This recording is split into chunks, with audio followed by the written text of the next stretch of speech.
from Abuja to Lagos, Sokoto to Port Harcourt, Enugu to Ilorin.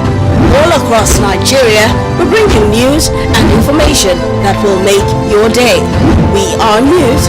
We are 24 News Radio TV.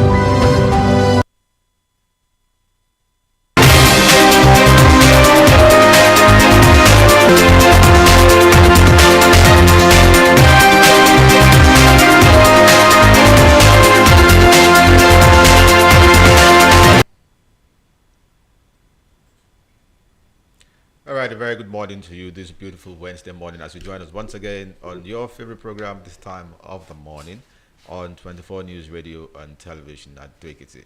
Talking about today in the dailies. My name is Olushola. I will welcome you aboard once again alongside my colleague Grace. Grace, good morning. Good morning. And how are you again today? I'm good.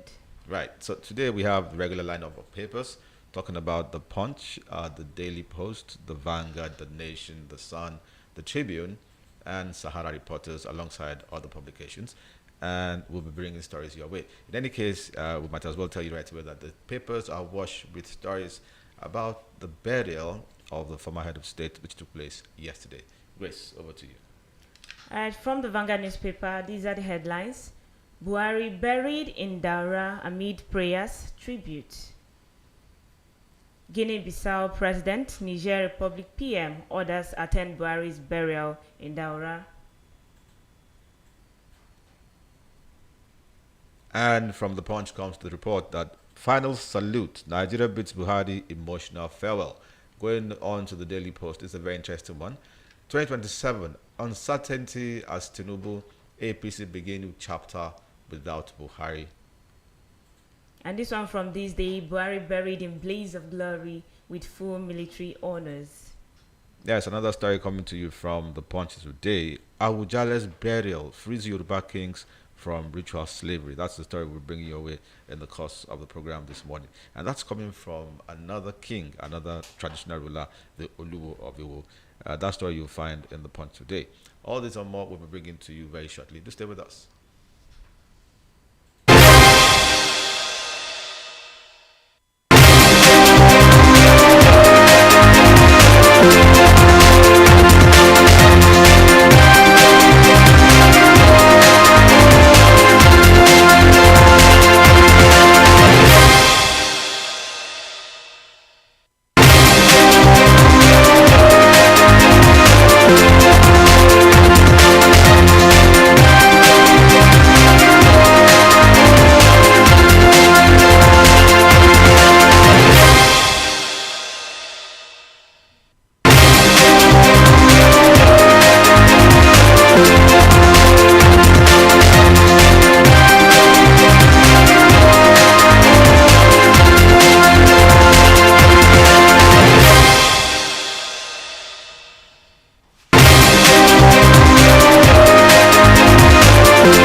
All right, here we are moving on to the first story of the day, and it's coming from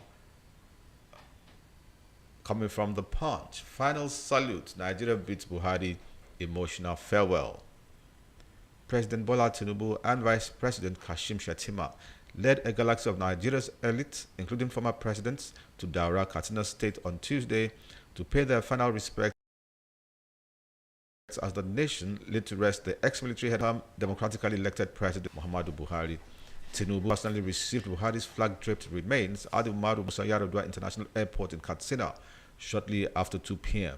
Following its departure from London earlier that morning aboard the presidential aircraft on which Buhari rode during his 8-year tenure. The burial ceremony conducted according to rites by the chief imam of Daura, Sheikh Salim, attracted international dignitaries including President Umaru Bissau, the Prime Minister of the Republic of Niger, and former President of Niger, Sufu Mamadou, former Vice President Yemi Osinbajo, and Atiku Abubakar were also present at the Assembly leadership, including Senate President Godswill, Speaker of the House of Representatives Tajuddin Abbas, the Senate President, and so many others. They were all there to wish, or rather to bid the late president a final farewell. And this one from the NLC, Buhari's egalitarian governance worthy of emulation. The Nigerian Labour Congress NLC Ogun chapter has urged government officials at all levels to emulate the late former President Muhammadu Buhari. Ademola Ahmed Benko, the chairman of the chapter, stated this in an interview with the news agency of Nigeria in Abeokuta on Tuesday. He said that such a governance style would tackle bribery, corruption, among other vices. Ahmed Benko said that his system of governance, regardless of social standing, wealth, gender, race, religion, or other characteristics, places emphasis on equal rights and access to resources for everyone. For more updates on that, the Vanguard newspaper is your guide. And now on to the Daily Post, where the story has it that 2027 uncertainty as Tinubu APC begin new chapter without Buhari. The remains of former President Muhammadu Buhari were on Tuesday laid to rest in his hometown, Daura, Katsina State. Daily Post reported that the solemn ceremony drew dignitaries from across the nation and beyond. Buhari served Nigeria both as a military head of state and a democratically elected president on the platform of the All Progressives Congress APC. Although reactions have continued to trail his death, President Bola Tinubu and the ruling APC must now prepare for the 2027 general elections without the political influence of the late president. Buhari's exit came amid the unveiling of a political coalition on the platform of the African Democratic Congress ADC. That's a story you find in the Daily Post today, and it's a leading story actually from the Daily Post. And still from the Vanguard, gunmen allegedly killed 20 in Plateau night raid. At least 20 people were killed on Monday night in an attack by gunmen in the Bindi village, Tahos district of the Riyom local government area of Plateau State. The assault, which also left many injured, is the latest in a series of violent incidents that have plagued the state's rural communities. According to eyewitness, the attackers stormed the village while residents were asleep, launching a coordinated house-to-house onslaught. Women and children and the elderly were among the victims, as many were unable to flee the violence in time. Survivors described the assailant as heavily armed. Senator Pam, also representing Plateau North, condemned the killing and expressed concern over what he described as a war situation. And now on to another interesting story coming from the Daily Post. 2027, forget northern votes. Reno Omokri, Seriki tackle Peter Obi over absence at Buhari's burial. Reno Omokri, former presidential aide to ex-president Goodluck Jonathan, and the northern youth known as Seriki on X, have lambasted Peter Obi of the Labour Party for not attending late President Muhammadu Buhari's burial in Daura, Katsina State on Tuesday. Omokri and Seriki made their feelings known in separate statements on X on Tuesday. This comes as ex-President Buhari was given a statewide burial on Tuesday with the presence of President Bola Ahmed Tinubu, ex-Vice Presidents Atiku Abubakar and Yemi Osinbajo, and other top dignitaries. That's another story you find in the Daily Post today. 2027, forget northern votes. Reno Omokri, Seriki tackle Peter Obi over absence at Buhari's burial. This one says, police neutralized 6 kidnapped suspects in Delta. The Delta Police Command says it has neutralized 6 kidnapped suspects in the state. The spokesman for the command, SP Bright Edafe, said this at an interview briefing on Tuesday in Warri. Edafe said the suspects were neutralized on Wednesday when operatives raided their hideout on the Ogeli Patani Expressway. He stated that the Commissioner of Police Special Assignment Team was conducting a sting operation when they stormed their hideout, located near the community on the expressway. He said on July 9, the CP while on a sting operation, raided the suspect's hideout near the axis on the Ogeli Patani Expressway. During the operation, the heavily armed suspect engaged the police team in a fierce gun duel. For more updates on that, the Vanguard newspaper is your guide. And still coming from the Daily Post, the politics section to be specific, 2 stories side by side and very interesting actually if you ask me. Corruption did not thrive under Buhari. That's coming from the former Attorney General and Minister of Justice, Malami. While another story says, some Buhari's appointees betrayed his trust. Corruption worsened. Former Reps member is neither here nor there. Who do we believe? Well, those two stories you find in the Daily Post this morning. And now on to the Sun newspaper. Tinubu leads as mammoth crowd bids ex-president Buhari farewell. That's another story coming from the Sun today. And also, Awujale's better rights frees Yoruba kings from oppression. Back to you, Grace. Okay, this one coming from This Day. Sadiq Khan seeks to boost collaboration in business tech with Nigeria. Mayor of London, Sadiq Khan, yesterday in Lagos, promised the Nigerian business and technology sector close collaboration that would boost business growth, expansion, and job creation. Khan led a trade mission for Nigeria comprising 26 high-growth enterprises, sustainability, and fintech companies through its Grow London Global program, put together by London and Partners, London's growth agency. He said the trade mission was designed to strengthen London's economic, cultural, and innovative ties with Lagos as well. So for the complete report of that, This Day newspaper is your guide. All right, on to the Sun newspaper for the next story, and the title goes thus. Awujale's better right frees Yoruba kings from oppression, Oluwo. The Oluwo of Iwo, Oba Abdul Rashid Akobi, said the better right of the late Awujale of Ijebu land, Oba Sikiru Adetono, has liberated Yoruba kings from physical and spiritual oppression after their demise. The Oluwo stated this in a Tuesday statement signed by his press secretary, Ali Ibrahim. Oba Adetono, who died aged 91 on Sunday, was buried according to Islamic rites on Monday. Military personnel had prevented traditionalists from hijacking his burial, as Governor Dapo Abiodun of Ogun State disclosed that the traditional ruler had indicated he should be buried according to Islamic rites. Oba Akombi, who campaigns for ending idol worship, commended the governor for honoring the late monarch's wishes, describing his action as a foundation blessing to restore the glory of Yoruba's tools and their occupants. That's one you'll find in the Sun today. Awujale's better right frees Yoruba kings from oppression, Oluwo. And this one says, UN pledged to nurture diplomacy in young Nigerians. The United Nations has reiterated its commitment to supporting young Nigerians imbibe diplomacy as skills to ensure a better future. The commitment was made yesterday by the United Nations Resident and Humanitarian Coordinator, Mr. Mohamed IV, in Abuja at the inaugural Premier Academy International Model UN Conference organized by the United Nations Information Center in Nigeria. The conference, which is centered on commemorating the 80th anniversary since the founding of the UN, seeks to promote peace, tolerance, diplomacy, and consensus building amongst youth. For more updates on that, This Day newspaper is your guide. And from The Guardian comes the next story. This has to do with the economy. The story says NNPCL, Akwa Ibom, GACN signed $3.5 billion gas deal. That's a big one. The Nigerian National Petroleum Company Limited, NNPCL, said it has signed a $3.5 billion Memorandum of Understanding MOU with the Akwa Ibom State Government and the Gas Aggregator Company of Nigeria, GACN. In a statement yesterday, the company announced that the ceremony was held during the opening session of the South-South Gas Utilization Forum 2025 in Uyo, Akwa Ibom State. The firm said the agreement underscores the South-South geopolitical zone's commitment to driving gas industrialization for shared prosperity.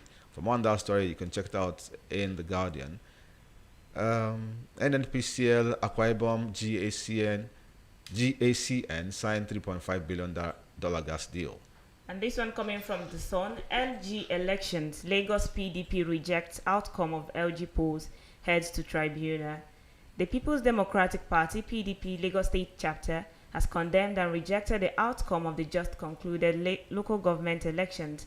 The All Progressive Congress won all 57 chairmanship seats and 375 out of 376 councillorship seats in the election held on Saturday, according to Lagos State Independent National Electoral Commission last year.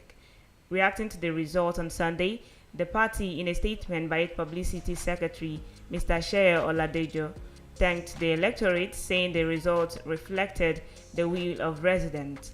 Speaking during a press conference at the party's office, In Lagos yesterday, Chairman Forum of Lagos PDP LGA Chairman Adeboyega described the election as an assault on democracy and said the party will head to the tribunal to contest the outcome. For the complete report, the Sun newspaper is your guide.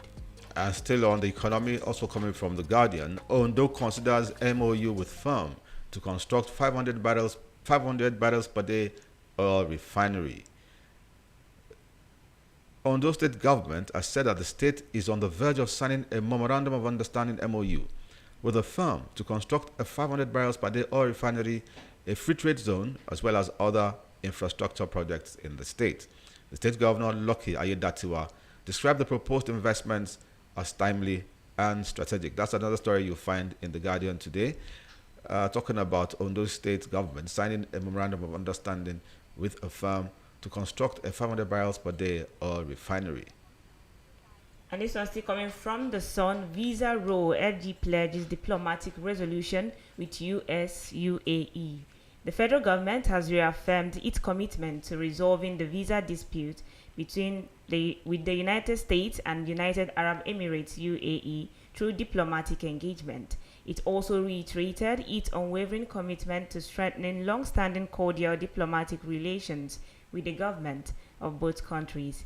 In a statement by presidential spokesperson Mr. Bayo Ononuga, President Tinubu said the reassurance followed recent adjustments in visa issuance policies affecting Nigerian citizens by both countries. For the complete report, the Sun newspaper is your guide. And now on to the Tribune today. Sea of Heads as Buhari State funeral features full military honors, 21-gun salute. And breaking, well, that's as at yesterday. Well, those are stories you'll find in the Tribune today. The major story actually says Sea of Heads as Buhari State funeral features full military honors,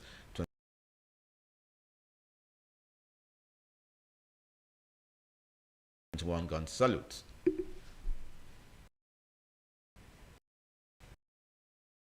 Okay.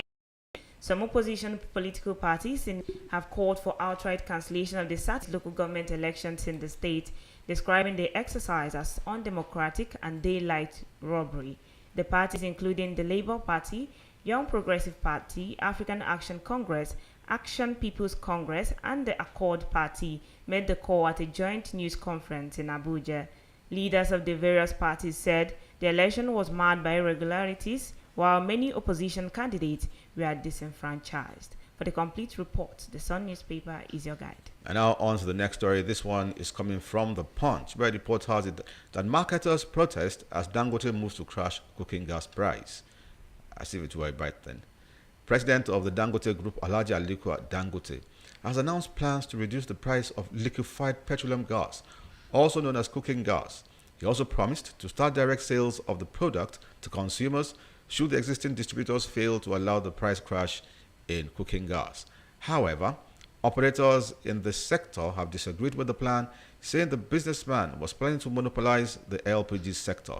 They kicked against the move on Monday as the dealers expressed fear of a possible monopoly. We're talking about pricing here, not a monopoly. What do you think, Grace? Marketers protest as Dangote moves to crash cooking gas price. Isn't that a good thing for everybody? Well, people will always have their views, so it's not surprising to hear that. It's about the money to them, if you're talking about their views. All right, and still from the Sun newspaper, Oyegun blames APC for nation's rising insecurity, hunger, gates ADC card in Edo. Former national chairman of the All Progressive Congress APC, Chief John Odige Oyegun, yesterday blamed the ruling party for the hunger and starvation in the country. He also blamed the APC-led government for its inability to tackle the rising insecurity in the country, especially in Benue and other states, saying that the nation has never been so divided as it is under the present leadership of Bola Tinubu. For the complete report, the Sun newspaper is your guide. Moving on to Sahara Reporters publication this morning. The first story here says 27 killed as terrorists attack Plateau community, burn homes. The assailants, suspected to be armed herdsmen, reportedly invaded the community in the early hours of Monday, shooting sporadically and setting homes ablaze. No fewer than 27 people, including women and farmers, were killed on Monday by terrorists who launched a fresh attack on the Bindi Jebu area of the Tahos community in the Yom local government area of Plateau State. That's a story you find in the Sahara Reporters publication today. And this one says TikTok deletes 3.6 million harmful videos in Nigeria. In what appears a deepened commitment to digital safety, TikTok has removed over 3.6 million videos in Nigeria between January and March 2025 for violating its community guidelines, a 50% increase from the previous quarter. This was reviewed in a platform's first quarter 2025 community guidelines enforcement report, which underscores TikTok's priority of fostering a safe, respectful, and empowering digital space for creators and users alike. With an impressive 98.4% proactive detection rate, meaning the content was identified and removed before users reported it, and 92.1% of flagged videos taken down within 24 hours, TikTok says it's leading the charge in real-time content moderation and safety enforcement in Nigeria. For the complete report, the Sun newspaper is your guide. All right, on to the next story this morning before we move on to the foreign scene and wrap it up with sports. This one is coming from the Nation newspaper. US UAE visa issuance. Federal government begins action on issues of concern. President Bola Ahmed Tinubu has directed all relevant federal agencies to address the issues raised by the United States and the United Arab Emirates in their recent changes to visa issuance policies for Nigerians. The president specifically asked the agencies to enhance intergovernmental cooperation and fortify systems that authenticate the identities of Nigerians seeking consular services abroad. The directive was contained in a statement yesterday by Tinubu's Special Advisor on Information and Strategy, Bayo Ononuga. For more on that story, you can check it out in the Nation newspaper. And now this one coming from the foreign scene. French PM proposes cutting national holidays to cut debt. Prime Minister Francois Bayrou said on Tuesday he wanted to reduce the number of public holidays in France as part of a bid to tackle what he called the cause of his country's debt. Presenting 2026 budget proposals, Bayrou said 2 out of France's 11 national holidays could go, suggesting Easter Monday and May 8, a day that commemorates the end of World War II in Europe. Such a measure would bring France into line with Germany's 9 national holidays, although federal states can add their own and take it well below Italy's 12 days. After years of overspending, France is on notice to control its public deficit and cut its sprawling debt as required under EU. Bayrou said France had to borrow each month to pay pensions and the salaries of civil servants, a state affair he called a curse with no way out. For the complete report, the Vanguard newspaper is your guide. Right, on to the first sports story today, and it's coming from the Daily Post. Transfer. Turkish club Young Club Beligi set to sign Super Eagles forward. Henry Onyekuru is set to join Turkish Super League side Young Club Beligi on a permanent transfer, Daily Post reports. Onyekuru is a free agent after leaving Saudi Arabia professional league club Al Fayha. Young Club Beligi is close to reaching an agreement with his representatives, according to reports emanating from Turkey. That's a story you find in the sports segment of the Daily Post today. Back to you, Grace. Yes, and still from the foreign scene, Trump launched probe into Brazil's unfair trade practice. The Trump administration says it has launched an investigation into Brazil's unfair trading practices.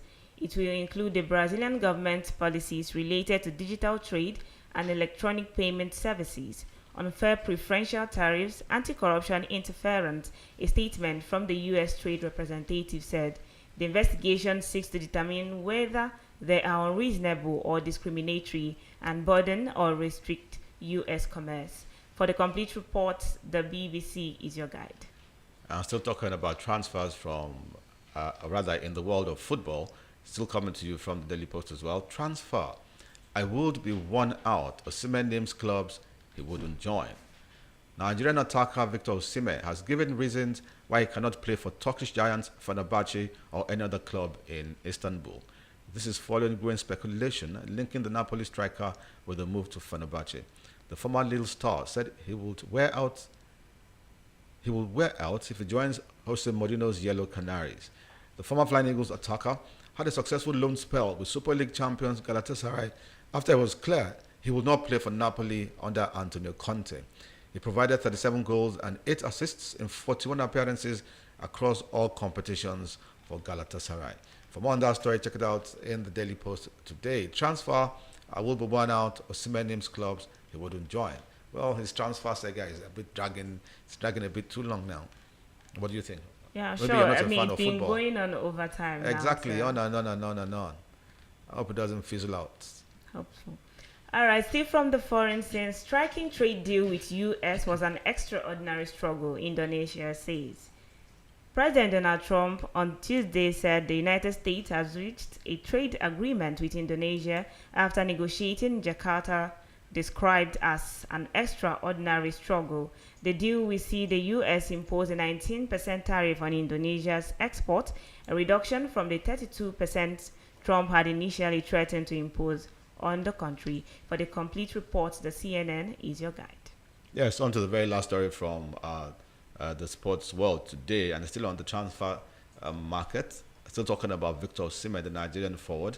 Transfer, 3 reasons why Premier League clubs don't want to sign Osimhen. It has emerged that Premier League teams have reservations about signing Napoli striker Victor Osimhen. For the last 2 summers, Osimhen has been the subject of a lot of transfer speculation, but he is yet to land a big move. Across the last 3 seasons with Napoli and Galatasaray, the Super Eagles striker has scored 85 goals and provided 17 assists in 112 matches. Osimhen was on the verge of a move to Chelsea last summer, but was unable to sort out personal terms with the Blues. The 26-year-old has also been linked with Arsenal and Manchester United. Grace and I just did say the transfer issue was dragging a bit too long. Well, let's hope it all ends well very, very soon. Transfer, 3 seasons why Premier League clubs don't want to sign Osimhen. That's the much I'll be taking this morning. Perhaps Grace still has some more stories. Okay, one more from the foreign scene. Driver held for hit and run death of world's oldest marathon runner. Police in India have arrested a man in connection with the death of Fao Singh, the world's oldest marathon runner, in a hit and run case. According to the police, the accused, Dillon, was driving a speeding SUV when he struck the 114-year-old British Indian runner, saying sustained critical injuries and died shortly after being taken to the hospital. For the complete report, the BBC is your guide. Well, that's a very sad one to end the newspaper review this morning. You win some, you lose some. May the Lord grant the repose of the deceased eternal rest. On that note, we want to wrap it up and tight this morning on this edition of Today in the Dailies. Let's also remind you once again that you can place your jingles and adverts on this program anytime it comes up. And the program, the station, of course, is 24 News Radio and Television. Advocacy. From me, Olushola Yewole, here's wishing you a wonderful day as you come along with us on our broadcast programs for the day. Grace Nwafo, enjoy the rest of your day.